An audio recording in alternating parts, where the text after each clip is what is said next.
আলহামদুলিল্লাহি রাব্বিল আলামিন ওয়াসসালাতু ওয়াসসালামু আলা সাইয়্যিদিল আমবিয়াই ওয়াল মুরসালিন ওয়া আলা আলিহি ওয়া সাহবিহি আজমাইন ওয়া মান তাবিআহুম বিইহসানিন ইলা ইয়াউমিদ্দিন, আম্মা বাদ। সম্মানিত মুসলিম পিতামাতাগণ, আপনাদের সন্তানকে লেখাপড়া শেখানোর দায়িত্ব যেমন আপনাদের, তেমনিভাবে আপনার সন্তানকে দ্বীন শিক্ষা দেওয়ার দায়িত্বটাও আপনাদের। আপনি যদি জাগতিক শিক্ষার পাশাপাশি আপনার সন্তানকে দ্বীনি শিক্ষায় শিক্ষিত না করেন, আপনার সন্তানকে বেসিক ইসলাম শিক্ষা না দেন, আপনার সন্তানকে কোরআন শিক্ষা না দেন, তাহলে এর দায় যেভাবে দুনিয়াতে নিতে হবে তেমনিভাবে পরকালেও নিতে হবে। রব্বুল আলামিন পবিত্র কোরআনে বলেন, ইয়াউমা ইয়াফিরুল মারউ মিন আখি ওয়া উম্মিহি ওয়া আবি ওয়া সাহিবাতিহি ওয়া বানি, যে কিয়ামতের দিন এমন ভয়াবহ অবস্থা হবে যে সন্তান তার মা থেকে পলায়ন করবে, বাবা থেকে পলায়ন করবে, ভাই ভাই থেকে পলায়ন করবে, একজন স্বামী তার স্ত্রী থেকে পলায়ন করবে, একজন স্ত্রী তার স্বামী থেকে পলায়ন করবে।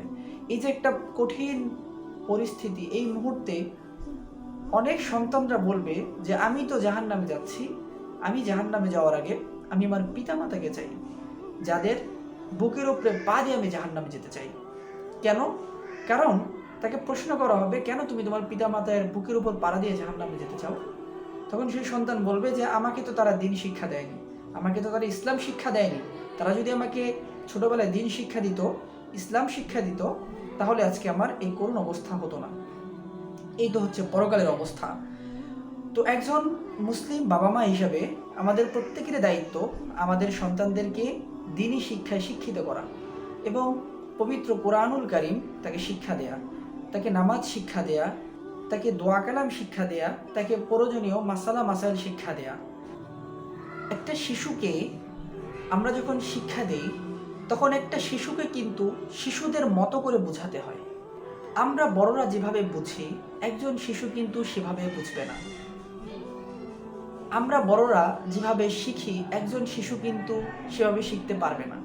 শিশুদের জন্য শিশুদের মতো করে শেখাতে হবে, শিশুদেরকে শিশুদের বুঝ অনুযায়ী বোঝাতে হবে। এই বিষয়টা যখন একজন শিক্ষক বুঝতে পারবেন, তখন সেই শিক্ষক থেকে শিশুদের শিক্ষা গ্রহণটা সহজ হবে। শিশুদেরকে পড়ানোর কিছু পদ্ধতি আছে।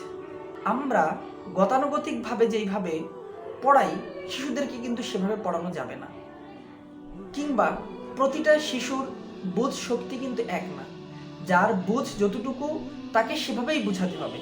একজন মুসলিম হিসাবে, মুসলিম হিসাবে আমাদের মনে রাখতে হবে, একজন সন্তান যখন দ্বীন থেকে, একজন মুসলিম তরুণ সে যখন বড় হবে, সে যখন দ্বীন থেকে, ইসলাম থেকে, কোরআন থেকে দূরে থাকবে, তখন কিন্তু সে যত বড়ই শিক্ষিত হোক, তার দ্বারা কিন্তু এটা সম্ভব পরবর্তীতে তাদের বাবা মা যথাযথ সম্মান পাবে না।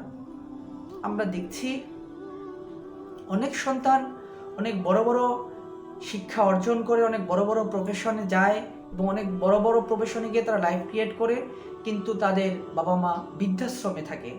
এই ঘটনাগুলো কিন্তু এখন নিত্যদিনের হেডলাইন হয়ে আমাদের চোখের সামনে আসছে। এই যে বাবা মা বৃদ্ধাশ্রমে যাচ্ছে কেন, এই প্রশ্নটার উত্তর একটু খুঁজে দেখুন তো। ওই সন্তানকে তো বাবা মা অনেক বড় শিক্ষিত বানিয়েছে, কিন্তু এরপরেও কেন সন্তানরা বড় হয়ে বাবা মার এই দুর্গতি নেমে আসে? এর কারণ যদি আমরা মোটা থেকে একটা বলি, সেটা হচ্ছে সন্তানকে ছোটবেলা থেকে যে দ্বীন শিক্ষা দেওয়ার কথা ছিল, যে ইসলামের ছায়াতলে আনার কথা ছিল, আমাদের সন্তানদেরকে আমরা সেই দ্বীন শিক্ষাটা দেইনি। যার ফলে তার মধ্যে নৈতিকতা তৈরি হয়নি, তার মধ্যে আদব তৈরি হয়নি, পিতামাতার প্রতি সম্মান শ্রদ্ধা তৈরি হয়নি। যার ফলে সেই শিশুটা যখন একদিন বড় হলো, তখন তার দ্বারা পিতামাতা লাঞ্ছিত হলো।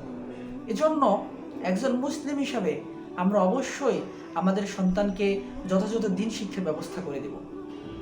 আমাদের কওমি একাডেমিতে কেন আপনি আপনার সন্তানকে ভর্তি করাবেন?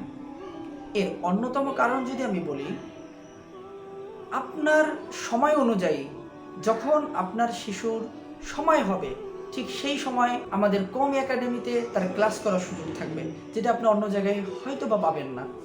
আমাদের কওমি একাডেমিতে শুধুমাত্র আমরা কোরআন শিক্ষা দিব বিষয়টা এমন না।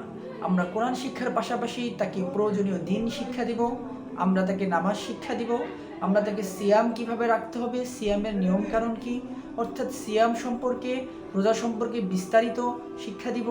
আমরা তাকে প্রয়োজনীয় দোয়া প্রয়োজনীয় দুরূদ শরীফ শিক্ষা দিব, মুখস্থ করাবো। আমরা তাকে ইসলামের বিভিন্ন প্রয়োজনীয় গুরুত্বপূর্ণ মাসলা মাসাইল সম্পর্কে শিক্ষা দিব। আমরা তাকে পবিত্র কোরআন থেকে এমন এমন সূরাগুলো মুখস্থ করাবো যা তার নিত্যদিনের প্রয়োজন পড়বে। পাশাপাশি আমরা আপনার বাচ্চাকে এই শিক্ষাটা দিব যেন সে আদব শিখতে পারে, সে যেন বড় হলে একজন আদর্শবান নাগরিক হতে পারে, একজন আদর্শবান মুসলিম হতে পারে। আমরা এই চেষ্টাটা সবসময় করে যাচ্ছি আলহামদুলিল্লাহ। এই জন্য আর দেরি না করে আজই আপনার বাচ্চাকে আমাদের কওমি একাডেমিতে ভর্তি করে দিয়ে তার দিন শিক্ষা ও কোরআন শিক্ষা নিশ্চিত করুন। সবাই ভালো থাকবেন। আসসালামু আলাইকুম ওয়া রাহমাতুল্লাহি ওয়া বারাকাতুহু।